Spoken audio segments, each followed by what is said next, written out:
Aujourd'hui, je vais te présenter les 5 règles qui m'ont permis de perdre le gras que j'avais pris pendant le confinement sans me priver ni vraiment utiliser de volonté.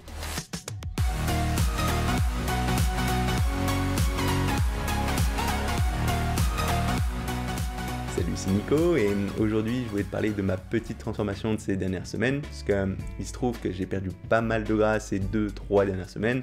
En fait, pendant le dernier confinement, j'avais commencé à prendre un peu de gras parce que j'étais un petit peu moins motivé pour m'entraîner, un petit peu moins discipliné sur ma nourriture et à un moment ça commençait à se voir. Je voyais moins mes abdos et du coup il y a 2-3 semaines je me suis dit j'en ai marre, il faut que je recadre tout ça. Et le truc qui est intéressant, c'est que je me suis pas vraiment mis à suivre mes calories, je me suis pas privé, j'ai pas eu faim. D'ailleurs je crois pas trop à tous ces régimes, je pense que sur le long terme ça marche jamais vraiment, mais ce que j'ai fait c'est je suis juste revenu vers les quelques règles de base que je suivais avant, je me suis recadré là-dessus et ça s'est très vite vu. Au bout de ces 2-3 semaines, j'ai commencé à revoir beaucoup plus mes abdos, mes veines. Et du coup, si toi aussi t'as pris un petit peu de gras dernièrement à cause de cette situation un petit peu spéciale, je pense que c'est des choses qui pourraient vraiment t'intéresser. Donc on va commencer par la première de ces règles, qui est une règle concernant la nutrition, et ça va être le fait d'avoir à la fois un apport de protéines et un apport de fibres à chaque interpas.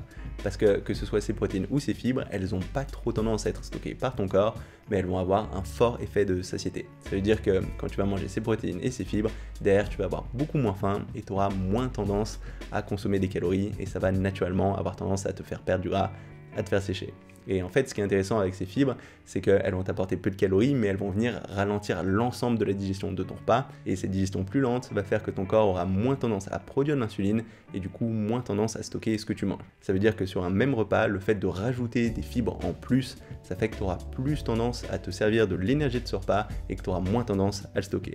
Concernant les protéines, non seulement on va avoir ce fort effet de satiété, mais on va avoir aussi un effet anabolique. Ça veut dire que en soi, le fait de consommer des protéines, ça va avoir tendance à te faire prendre du muscle et aussi ça va avoir tendance à avoir un impact positif sur le métabolisme. Ça veut dire que concrètement, le fait de manger plus de protéines, ça a tendance à faire brûler plus d'énergie à tout moment par ton corps. Donc concrètement, le fait d'avoir ces protéines et ces fibres sur chacun de tes repas, ça va aider ton corps à venir utiliser l'énergie que tu consommes plutôt qu'à le stocker sous forme de graisse et ça va aussi t'aider à construire plus facilement du muscle. Donc ce que tu peux faire par exemple, c'est rajouter 2 œufs le matin, si c'est des choses que tu fais pas encore.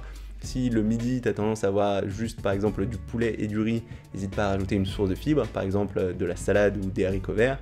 Une chose qui marchera très bien, c'est aussi tout ce qui est légumineuse, donc tout ce qui est lentilles, que ce soit les lentilles classiques ou les lentilles corail, tout ce qui est aussi haricots rouges, haricots blancs ou flageolets, ce sera de très bonnes sources de fibres et de protéines, donc n'hésite pas à en rajouter dans tous tes repas.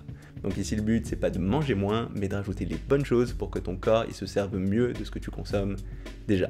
On arrive ensuite à la deuxième règle et c'est le fait de limiter l'accès aux aliments à risque. Et ce que j'entends par aliments à risque, c'est tous les aliments très tentants, susceptibles d'entraîner un craquage et te faire prendre du poids. Donc par exemple, dans mon cas, c'est tout ce qui est chocolat. Je sais que s'il y a une tablette de chocolat dans mon champ de vision, j'aurais tendance à tout manger d'un coup, mais aussi tout ce qui est fromage blanc, j'ai beaucoup de mal à me retenir. Et du coup, pour pas avoir utilisé de volonté, en particulier quand je passe beaucoup de temps chez moi comme en ce moment, ce que je fais, c'est tout simplement limiter l'accès à ces nourritures-là. Ça veut dire notamment que quand je traverse des phases où je suis susceptible de craquer, quand je suis fatigué ou stressé, je vais tout simplement pas acheter ces aliments-là.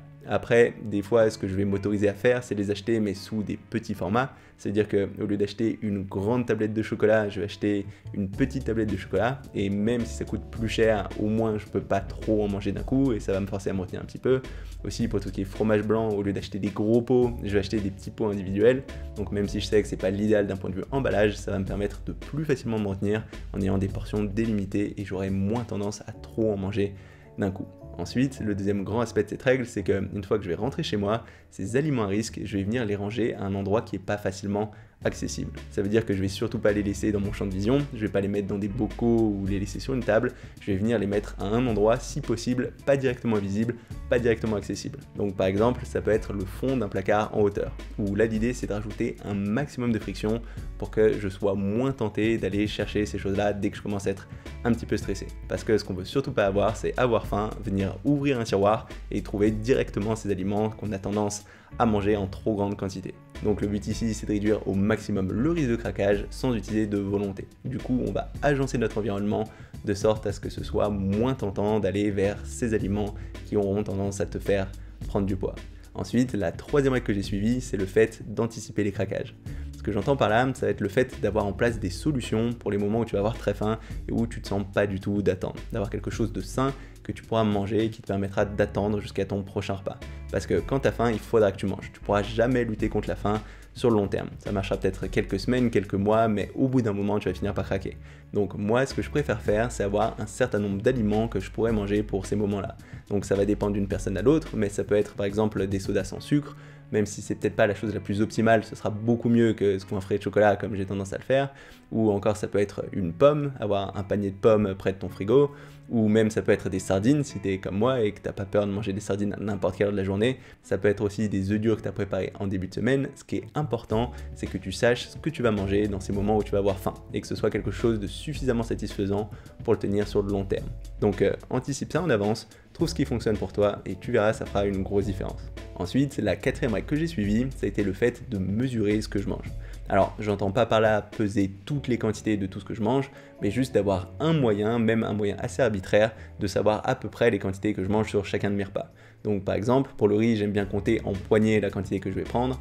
Je sais qu'une poignée c'est à peu près 30 grammes et que du coup avec 2 à 3 poignées, je vais avoir l'équivalent d'une quantité normale de riz. Même approche pour l'huile, je vais pas le verser directement, mais je vais utiliser une cuillère pour avoir à peu près l'idée de la quantité d'huile que je vais mettre à chaque fois. Et en fait, de cette façon, ça va me permettre d'être sûr de pas surconsommer certains aliments. Parce que pendant le confinement, je faisais pas attention à ça, et du coup, je me suis rendu compte que je mangeais beaucoup trop de riz, beaucoup trop d'huile, et naturellement, juste en cadrant ces choses-là, j'ai réduit ma consommation dans ces aliments.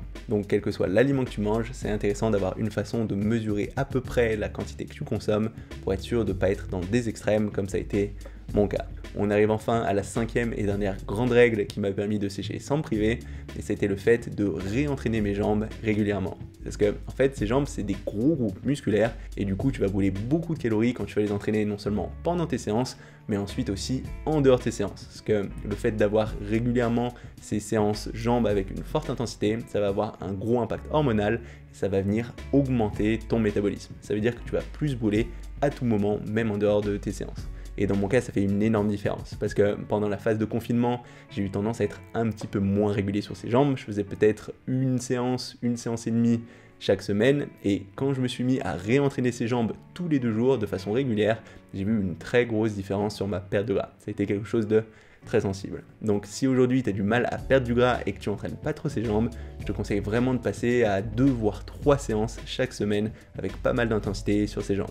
Et si tu t'entraînes chez toi et que tu vois pas trop comment entraîner ces jambes, je te conseille d'aller voir ma dernière vidéo où je parle justement de ça. Donc voilà, c'est très exactement les règles que j'ai suivies pour perdre le gras que j'avais pris pendant le confinement, c'est pas plus compliqué que ça, et je suis convaincu que si tu as un peu de gras à perdre, que tu fais pas encore ces choses-là, et que tu te concentres juste sur ces 5 points, à l'échelle de 1-2 semaines, tu verras déjà une très grosse différence.